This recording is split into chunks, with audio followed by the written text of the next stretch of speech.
And we are set for the tail of the tape. At 34, Norris, 15 months older than Tyson, both under 6 feet, almost eye to eye. That's rare for both.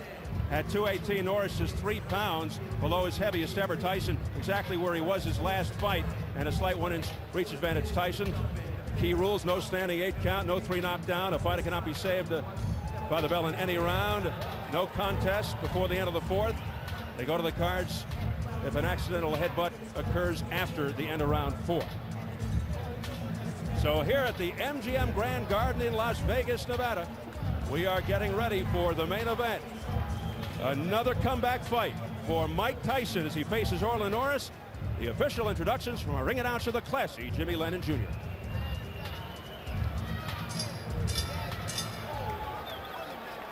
Ladies and gentlemen, a very good evening to you and welcome to the City of Entertainment, the MGM Grand in Las Vegas, Nevada. It's time for the featured bout of the evening, a heavyweight special attraction scheduled for 10 rounds of boxing and brought to you by America Presents, matchmaker Thomas Brown, in association with Showtime Championship Boxing and the MGM Grand. This featured bout coming your way is sanctioned by the Nevada State Athletic Commission. The chairman is Dr. Elias Ghanem. Commissioners are Glenn Carano, Lorenzo Fertitta, Dr. Luther Mack, and Dr. James Nave. The executive director is Mark Ratner. Physicians at ringside, Dr. Flip Omansky, Dr. William Berliner, Dr. Margaret Goodman. Timekeepers at the bell, also keeping count of the knockdowns. We have James Cabin and Mike Lachella. Introducing to you our 3 judges scoring this bout from ringside, all 3 from Las Vegas: Art Lurie, Dave Moretti, and Dalby Shirley. Introducing the 3rd man of the ring, a referee in charge. He'll be giving instructions after the introductions, Richard Steele. All right, fans, here we go. The time has come for our main event of the evening. And now, ladies and gentlemen in attendance and boxing fans joining us around the world, live from the MGM Grand in Las Vegas, Nevada, it's showtime!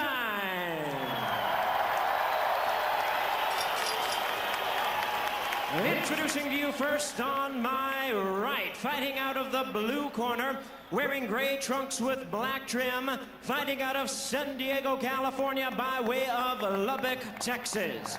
He weighed in at a ready 218 pounds. His record stands at 50 wins, 5 losses, 1 no decision, with 27 wins coming by way of knockout. Please welcome the former WBA Cruiserweight Champion of the World, introducing Orlin Night Train Norris.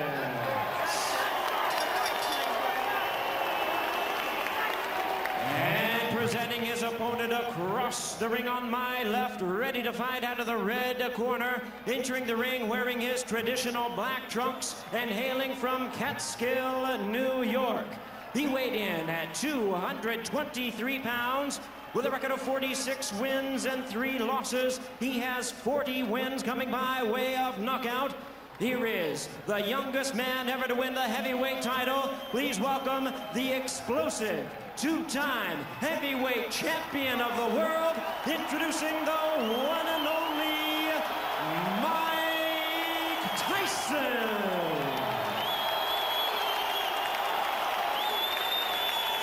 Once again, a referee in charge, Richard Steele. Okay, you guys, I spoke to you both in the dressing room. I'm cautioning again, obey my commands at all times. Keep all of your punches in front of the man. Watch the low blows. Shake hands and good luck.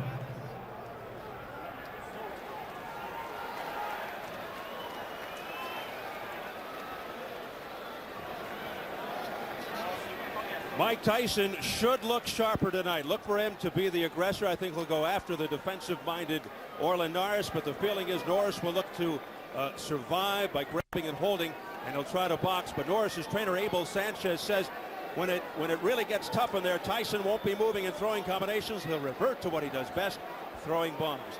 We'll see. Richard Steele, controversial referee, the 3rd man, and here we go. The bell for round 1, and Tyson comes right out with a straight left. Orlin's a great defensive fighter. good offensive fighter as well. Not with the power of Mike, but he's probably a little quicker, very sneaky, good movement, and he's used to going the distance, Steve.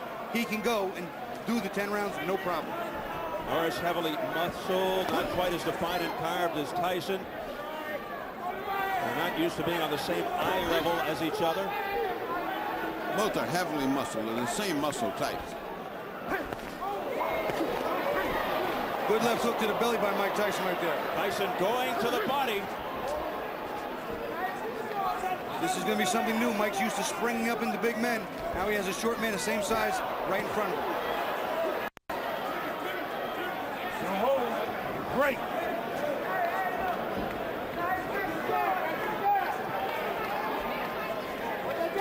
You notice right there, Orlin Norris also grabbed Mike's left arm on the inside and walked him counterclockwise away from that left hook. At least Mike is trying to jab more than he did in the other fights. They've trained him to start to come in with a jab. Well, he's coming in with a jab. And Norris boxing, throwing the jab, and Keep punches in front. Tyson holds. Norris very cool. He's not at all upset. He's just boxing like he always does. Not at all intimidated by the moment. Not at all. Heavy right hands, a series of rights to the head and body by Mike Tyson, getting a roar from the crowd. Here's that jab of Norris again. Orlin still hasn't stopped and picked his spot. He's looking for the spot to get that pound of flesh. He's got to hit Mike and sting him a little so he can get some respect. Then he can implement his game plan much easier. Norris's best weapon, the double left hook. There's a straight left hand there by Mike Tyson, and then he follows it up with a combination and a right uppercut. Orlin's very hard to hit clean. Keeps his hands high and tight, rolls, uses his shoulders to roll with the punches and block them. If Mike is not in condition to go good 10 rounds at a good pace, could be interesting after we get past 5 and 6. Orlin's one of these kind of guys that's fought everybody. He's not intimidated at all. I mean, he's doing this just like if he's fighting anybody else for the championship. I don't know what I see in Tyson yet. He's coming in with a jab. It looks like he's not bending from the waist enough. He's certainly not moving his head enough. He's still standing straight up. See, he's not bending over like he used to and coil and spring. Punch and get out of there. Break, step back. Norris, a consummate defensive fighter, good boxer, counter puncher. Oh man, don't tell me we're starting that. Getting cautioned by Richard Steele as we head for the bell. That was a punch while they were talking. Right, break. Oh, and he hits him after the bell, and Norris goes down, and here we go again. Tyson hit Norris after the bell. And let's see what Steele says. He hit after the bell. That's 2 points. Oh, really? 2 points. Deducts 2 points. Oh, really? He could have lost the whole fight. 2 points. Put that on American Express. What And difference just does like that make? that, the crowd is turned on Tyson. You gotta listen up. That costs you 2 points. Listen. Need that jab. Get him looking at get your rhythm. Show him that jab. Oh, you cannot stay in front of him. When you throw a punch, you gotta walk him. You gotta move him. Come on, It costs him 2 points, okay? Now, Let's listen. when you throw a punch, All right, break. And once again, Richard Steele in the center of a hurricane. Mike Marley in the background. Norris's advisor is screaming at the top of his lungs. It's a disqualification because he hit him after the bell, and I clean it up for you. I'd like to see that again because it almost looked to me like if it was at the same time as him saying break and the punch going. Time now. Well, Now this is politics now. the bell is rung for round 2, but nothing's happening. Norris in the corner shaking up. They're Abel checking Sanchez right leg. sends his knee.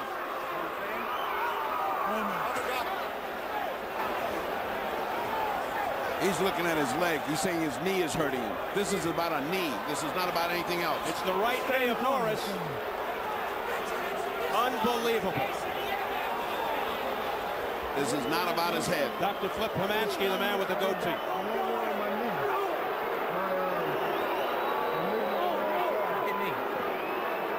So you're right there in your knee and you can't continue? That's it. His knee. He can't continue. His head and he cannot continue. Oh, man. Can't make him continue. You know what? I This can't reminds make me. him continue. It's Now he goes over to the executive director of the Nevada Athletic Commission, Mark Ratner.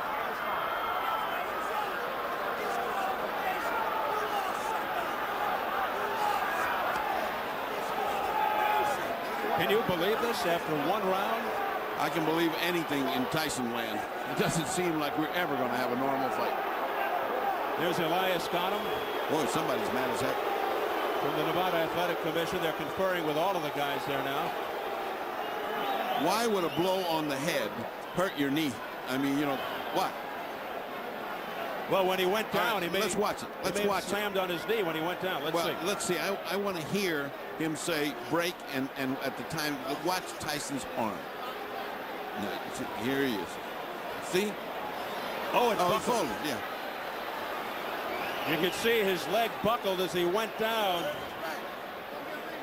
I'll tell you what, though, I'd like to see it at regular speed with the sound, because I think you hit him on the bell, right on the bell. That's the way I see it, Bobby. I think that was a simultaneous thing, just as it was happening. Here comes Mark Ratner. Let's listen. Come on, Danny.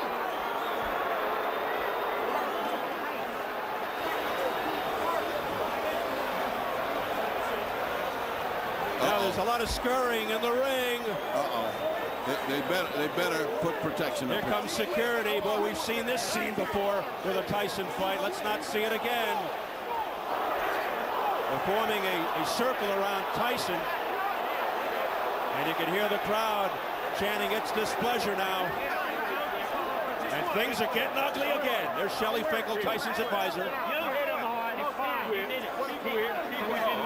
Look at the amount of security in the ring.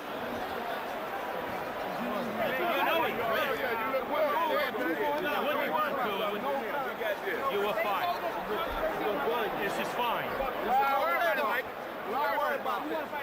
Well, everybody seems to be in the dark. Well, I've never seen anything stop because of a knee injury. Have you? I haven't. Nope. And I've been in it for 40 years. Well, we're dispatching the fight doctor into the ring. Maybe he can lend some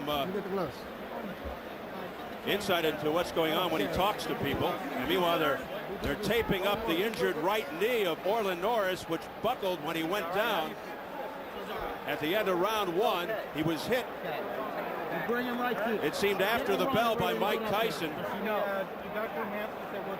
Mike Marley, Norris's advisor, screaming that it should be a disqualification and Norris should be the winner. You know, Steve, I got the impression that Mike was trying to jam the left uppercut up as the bell was going off. I don't know that it was just that it was a clean left hook after the bell conscious thought. I really don't. I mean, I'd like to see it again. It just all happened too fast. And when you start a punch, it's hard. But it's like the kid who cried wolf, Bobby. It's like, how many times can we see this happening with Mike Tyson? We will take another look. We'll show it again, but we don't want to leave the ring right now. Saga continues. Never an easy day. We want to stay right with this picture because anything can happen. But we will definitely show you a replay of the end of the first round. Again, I'm sure you'll see it several times again before this thing is over. So once again, Mike Tyson and controversy come together. Wish I could hear what Shelly Finkel was just saying.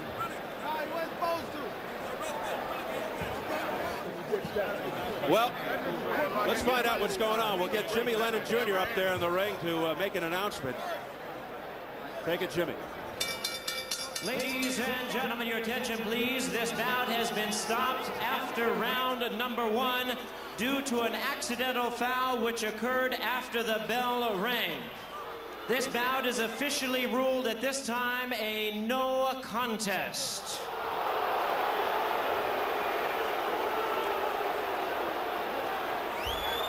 Well, you heard it. The bout has been officially declared a no contest. The fight doctor, Ferdy Pacheco, is with Mike Tyson. Ferdy? All right, another night, another Tyson night. Give me your view of what happened. Did you throw the punch after you heard the bell? Well, you know, you were there. You saw it. It was simultaneous with the bell. And the punch wasn't that devastating. He could have continued. He quit on his stool, but I'll take him again in my next fight. I'll fight him right away. So let's fight him in December. I'd love to. All right, let me ask you something. How could a blow to the jaw hurt his knee? Listen, all right? He knew the next round I was going to put that heat on him, and he wasn't ready for that heat. All right, Shelly, can they do something legally to screw this up? Can they talk disqualification? No, they did already. They ruled it a no contest. It shouldn't have been that, but they did. We're ready to go back whenever Mike wants, and Mike said immediately. Your disappointment, I'm sure, was great. You've trained well. You're ready for a good fight. You're ready to come back in December against anybody. I feel great, and I just want to continue to fight one fight at a time and fight around 4 more fights and fight for the championship. Yes, sir. All right. If this so happens that it falls at December, you could fight this guy again. Would you be willing, Shelly, to fight Orlin Norris? Of course. Not me. Mike would fight him. No, but you're all right. Sure. Hey, you and I have been around a long time together. You feel your snake bit or something every time something happens? God, every time you come up here, something crazy happens. Well, listen, all praise be to Allah. I don't want to dwell on this anymore. I just want to say hi to my friend, the Smith family out there in Gilbert, Arizona. I like to say hi to Tiger Woods. We trained together with Keith Cleveland, and he did it, and I wanted to score another knockout because you were successful. And I like to say hi to my friend Chuck Zito and get well soon. I love you, brother. Peace. All right, I think that helps everybody else. Let's go back to Steve Albert at ringside. Well, just got an official explanation from the other ringside physician here telling us that Norris twisted his knee when he fell, and there you see the results of it all. And I believe underneath that, Steve, there's a scar from some previous surgery and injury. So once again, controversy and Mike Tyson are connected as this fight ends after 1 round. We're going to take another listen to exactly how it sounded at the end of the first round. Let's go.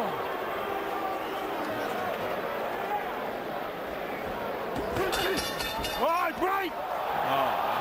He definitely hit him after the bell. He definitely hit him after the bell. I don't know if he heard it. I don't know what registered. It was definitely after the bell. It wasn't long after the bell, but it was after the bell. We've got to find out if Mike Tyson heard that bell.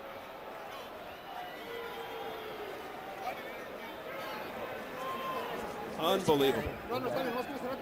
They stopped the fight after round 1 on an accidental foul. They call it a no contest.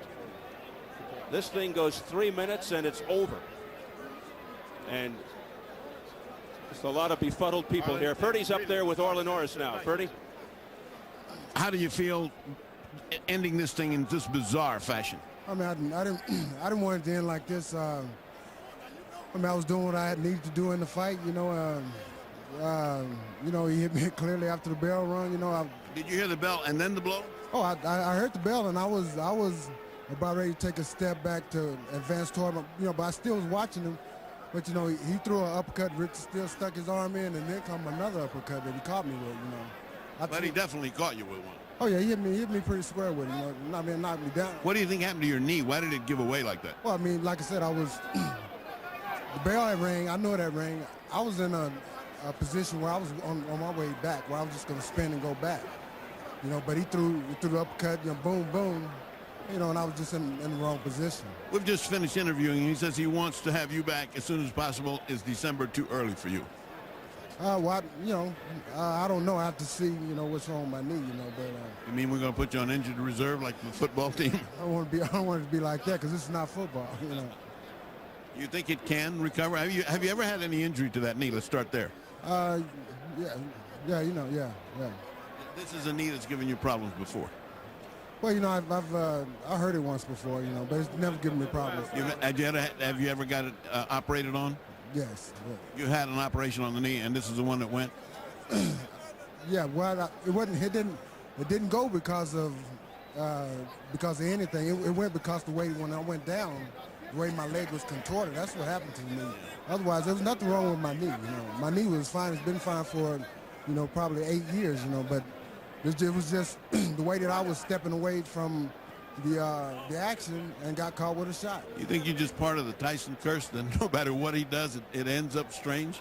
I don't know. I didn't want it to end like this. You know, I'm not into curses or anything like that. You know, I wanted to have a fight where it would be clean. I lost. You know, if I lost, I lost. You know, if I got knocked out, I got knocked out. But not by getting hit, you know, at the end of the bell. Was the fight going the way you thought it was going? Were you satisfied with the first round? Were you? Oh yeah, I felt like I was winning the first round. You know, I felt his power. You know, and you know, I knew what I had to do. You know, from that point on, you know, that was just the beginning of my whole strategy. You know, to boxing. You know, and feel his power. You know, and you know, I had got past that round. You know. All right, so the main thing for you then is to rest and rehabilitate your knee, see what's necessary for it, and then make future plans to see if you come back with Tyson again or if they bypass you and keep on going. Right, that's my plan, to see what happens. You know. All right, Abel, we are going to go back to Steve and Bobby at ringside, but your last thing, are you very disappointed? Extremely disappointed. We worked very hard in the gym. We didn't want it to end this way, but there was no way I was going to let him continue with it swelling up like that. Absolutely. All right, to Bobby and Steve at ringside. All right, Ferdy. Thank you very much, Ferdy. We did we observed that Orlin Norris was able to walk back to the corner okay under his own power. The corner instructed him to stay seated between rounds, and in particular his advisor, Michael Marley. Let's telestrate with the help of Bobby Ches exactly what happened here. Maybe it'll shed some light. I don't know. Well, you're going to see right here is the knee. The telestrator's not working right now. Okay, as he comes in, now watch the shot. Now watch him go down. Look at this knee. The telestrator's not working, fellas, for whatever reason. But the knee right here, you look at his right knee, it's bent, and then his body will topple to the right, twisting it further. If we can run this photo, see, there you go. Now, only he knows and only that knee can show what damage that did. I've torn a ligament in my knee in a similar fashion, but he did get up and walk back. I know when I made my fall, I didn't get up and walk anywhere. How ironic that you remember in the Olympics, we'll get back to that in a second, but watch, he's getting up slowly. Let's see what he does here, Bobby. He's walking okay under his own power. He's not even limping there. That's, no, you know, that's not no sign of trouble. That knee's not torn, because if he was torn, I tore mine doing exactly what Orlin did just there, almost the exact same type of fall. Tore it, and there's no way I could walk for quite some time. And then, you know, we heard Mike Marley screaming for a disqualification all along, and Marley and the corner instructing him to stay seated between rounds after he walked back to the corner. Okay, under his own power, showing no signs of a limp. I was going to say that the irony in the Olympics, remember Evander Holyfield hit, I think it was a guy named Kevin Barry of New Zealand after the bell, and he lost the gold medal. And how ironic that it's the man whose ear was bitten a little over 2 years ago by Mike Tyson. Well, I thought after the bite, I had seen about every possible variation of a normal fight night that I could, and yet again, here is something new. The word normal and Mike Tyson usually don't go together. Mark Ratner with Elias Ghanem, James Nave in the middle there, in the blue suit, of course, Richard Steele, are all together talking things over. Mark Ratner on the left, the executive director of the Nevada State Athletic Commission, and two of the commissioners.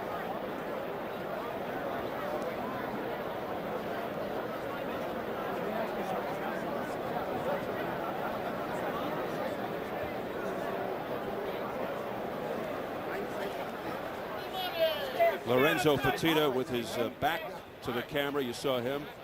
And here goes Norris being helped out by Abel Sanchez, his trainer, and some members of the security. No, I'd like to say something to Mike Marley yelling rematch. We'll fight him again another time. DQ, disqualification. And let's remember back to another Norris, Terry Norris, when he was fighting in Mexico. Yes. And what happened there? Was that Segundo Mercado fight or the Santana fight? It was a Santana fight. He hit Santana and hit not very hard. Santana went down, and we all thought, to a great degree, faked it. Just for a rematch, another purse and more money. And lo and behold, in that fight after the bell, Terry clearly hit him after the bell hard. Luis Santana, right? That's correct. And that was like a series of vicious after the bell situations for Terry Norris, and he was considered at one time one of the greatest fighters in the world. There were two disqualifications. The first one I thought was a lot of acting, by Santana. The second one was clearly a bad judgment call by Norris, but it's just maybe there's a curse on the Norris family. So 2 more blemishes for boxing this weekend. Prince Naseem Hamed and Cesar Soto's wrestling match last night, and now this contest. Just receiving word that after this meeting takes place, one of the commissioners, or Mark Ratner, will come to us and give us an explanation from their viewpoint as to what happened here tonight. And we're still scratching our heads trying to sort this all out and figure things out. How about Richard Steele? Always finds himself in the middle of this stuff. Unbelievable. And, of course, Mike Tyson, too. Even the Honorable Judge Mills Lane found himself sitting in the middle of one of them, too. Isn't that ironic, too? It happens to everybody. He was the referee in the ear-biting incident. Well, here's Norris relaxing in the dressing room afterwards with the ice pack on his right knee. Abel Sanchez. I had seen the scar there, too, and I think they talked about it, that it was injured at one time. That's been fine for the past 8 years. Not anymore. But, I mean, there are going to be people who say this is a convenient injury here now. They're upset. They're ticked off because they feel the fight should have been a disqualification in Norris's favor. And it becomes a no contest, and it results in a rematch. But, you know, to all due fairness, Richard Steele was slightly correct when he said an accidental foul, because Mike was in the middle of just trying to jam and get loose, and the bell had just rang, and it was less than a full second after the bell. So you'll transfer down. Oh, yeah, and then you get the urine up there. The fight doctor is standing by with Mark Ratner. Ferdy? Mark Ratner, another bizarre night when Tyson fights. What is the last of the discussions? We're going to get the films. We got to hear the bell ourselves. We're going to review everything. We will hold the purse until we are able to review it. You mean there's still a chance that something could happen where Tyson would lose the fight on a disqualification? Well, we don't know. We don't know intent or anything right now. All we know is that Orlin could not continue because his knee was severely twisted. Well, that's not in doubt. No, that's not in doubt at all. The fight would have continued if he was mentally fine. He was mentally sharp. There was nothing wrong with the head blow, so the fight would have gone on. It was an accident in that he twisted his knee in an accidental fall. I mean, he was knocked down. No question about that. So that's nothing you can help, and there's nothing you can fake either. No, that's correct. There's nothing. Orlin will get paid tonight. We just want to make sure with Mike exactly when the punch was. We don't know. Would that cause him to have a fine? Would that cause him to lose the person? That's why we're going to review it on Monday. We'll have a special commission meeting and really check it out. Okay, that does not mean that this poor guy is going to have to come up before the commission again, like some Salem witch hunt. I mean, we're going to keep coming again. This is a bizarre intention. It's one of those things that happens in the fight game. Seems to happen to him a lot. It's the story of our lives here in Nevada, and but we'll review it and we'll do what's right.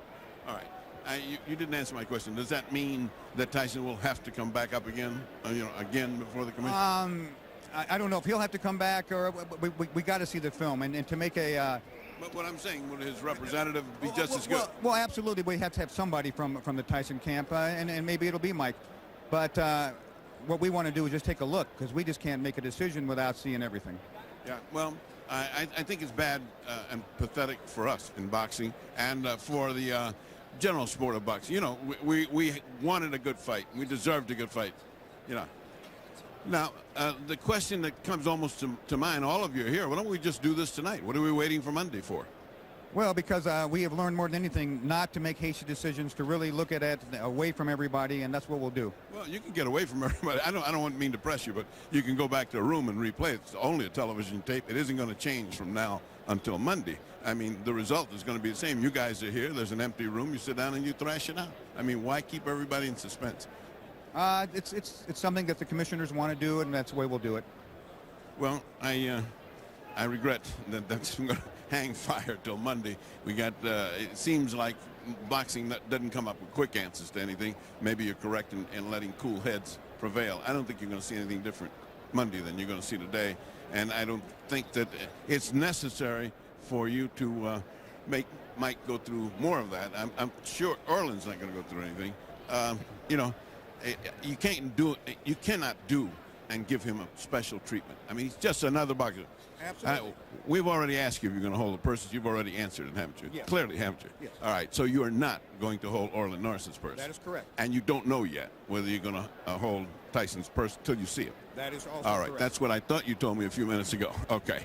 All right, and in the final analysis, we've had another strange night, which you could not do anything about. We could not do anything about, and apparently it's just heaven sent. This guy has got a black mark on him. He just can't just get through a fight. Thank you very much for coming and speaking to us, and we'll go back to Bobby and Steve at ringside. Thank you very much, Ferdy. We're going to go back and take another look at the fight again. The fight, 3 minutes, basically, and we'll voice it over here as we see it ourselves in the past tense. Well, now, I'll tell you what, and I believe this. I was thinking it as the first round was coming to an end, which was in essence the fight. Mike Tyson was still not doing one thing enough, and that's the jab. We talked about the keys to victory. Mike was so successful when he was young, coming behind that double, triple, even quadruple jab, and then going from there. Here he's waiting on Orlin, looking to land the big one. Not doing enough jabbing. Early on he jabbed a little more. As we get into the second half of the first round, he doesn't jab as much. See, he's looking for the big one. Looking for the big hook, looking for the big right hand, looking for the big shots. I thought Norris was fighting a pretty smart fight here in the first round. I told people, I said, there's no such thing as an easy Norris. The whole family has a good sense of the fight game, good strong wills. They get in shape, they do what they're supposed to. They pay attention to their trade. He's a smart fighter, a good defensive fighter. I've seen him outbox men 6'4", 6'5", like Tony Tucker and Oliver McCall. Now, outboxing Mike's a different thing, but he was doing what he needed to, and he wanted to frustrate Mike. He wanted to get Mike to miss with the big shots, which he was doing. He was doing what he wanted to a degree, up until the foul, up until the bell, up until the twisted knee. I thought Mike was winning the first round by a little bit, but it was a very close round because there was not a lot of good action. Certainly Norris's best days behind him, but the same can be said for Mike.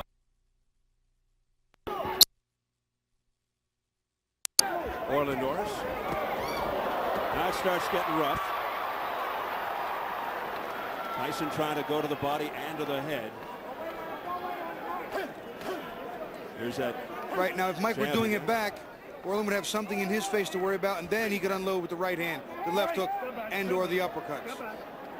And it's very intelligent to hold Mike on the inside because that's where he's at his most dangerous, even with a guy the same height. He's always close, he can hit you, he can hurt you. Always been a smart fighter, Orlin Norris, well schooled. Here's a good left hand there by Tyson. Under a minute to go. And if you're seeing this for the first time, brace yourself. It's another controversy for Mike Tyson coming up in a matter of seconds. Tyson missing with that right.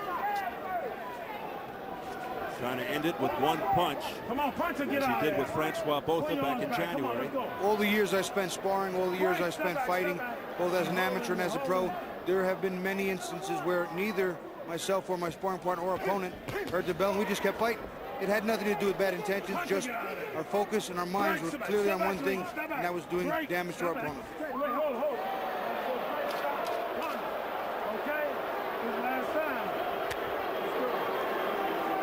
The crowd getting on Tyson there and Richard Steele. And here it comes. The bell clearly sounded. He hit him with the left. Down went Norris, but watch now. Watch the. As he gets up okay under his own power. No sign of a hobble or a limp. He deducts initially 2 points from He's standing on a fine now. Yeah. And you know what? The fact is, he may have twisted a little bit and said something in the corners that twisted my leg a little bit, but otherwise I'm all right. And that's when the brainstorm started between Abel Sanchez and Mike Marley and everybody else seizing an opportunity to double a payday. When you throw a punch, you gotta walk him, you gotta move him. Come on, Abel. All right. We're listening to what Abel Sanchez said there. Couldn't really make out what he said to Orlin Norris, but the knee wasn't involved in what I heard just now, though. That I will tell you. Well, I guess it's an oxymoron, but it's another black eye for boxing. Well, you know, Steve, it's unbelievable to me the amount of different types of things that we've seen over the years, many of them surrounding Mike Tyson, and they just come up with more.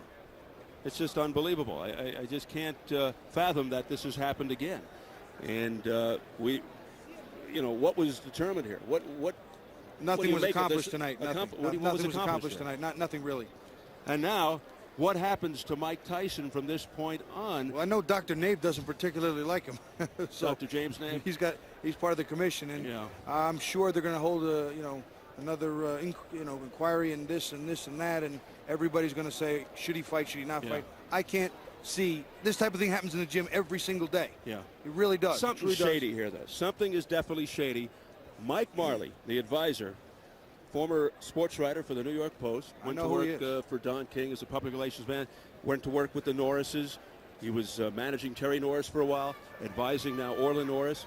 He was screaming at the top of his lungs with expletives, this should be a disqualification. Orlin Norris should be the winner. But it was he who advised Norris to stay in his corner. And not he also advised not just DQ, but immediate rematch, which leads me to believe that whether or not he was going to win the fight, whether or not he was doing well, and I thought he was doing well.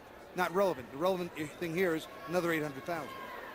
There's no question it could come down to dollars and cents. Sometimes it's smart. I think when Terry fought Santana, I think it was clearly about getting another shot at the Bucks. Well, this was his biggest payday, $800,000, as opposed to his previous, which was $250,000 for Arthur Williams, and he would like another one. He'll probably ask for more money this time around, over $1 million. I don't know, and that's in the future. Well, we'll see what happens. Well, let's take a look at a recap right now of what we saw earlier tonight. At least we had a blazer in that first one. It was really an explosive fight as Garcia lost his title to Diego Corrales. The IBF Junior lightweight belt went to Diego Corrales from Sacramento. Stopped Garcia in the 7th round. That was a great fight. And then, of course, the Tyson Norris fight declared a no contest after the end of the first round when Tyson hit Norris after the bell that ended the end of the first round. And then down went Norris. His right knee buckled, and his corner told him, don't go out for the rest of the fight. And it was declared a no contest after 2 points had been initially deducted by Richard Steele from Mike Tyson. And a hearing will be pending. The Mark Ratner and company will have to take a look at the tape as Ferdy Pacheco was pressing Mark earlier, and they'll determine the future. In 2 weeks, Showtime Championship Boxing returns to England to feature the American debut of the popular unbeaten southpaw, Joe Calzaghe, who is the latest title holder in the long line of British super middleweight royalty. Calzaghe defends his WBO crown against highly ranked Omar Shika in a special presentation Sunday, November 7th at 4:30 p.m. Eastern and Pacific. Another wild one with Mike Tyson. Seems like they all are. That'll do it for another edition of Showtime Championship Boxing. For the Fight Doctor, Ferdy Pacheco, Bobby Chaz, our entire crew, this is Steve Albert saying so long from Las Vegas, Nevada.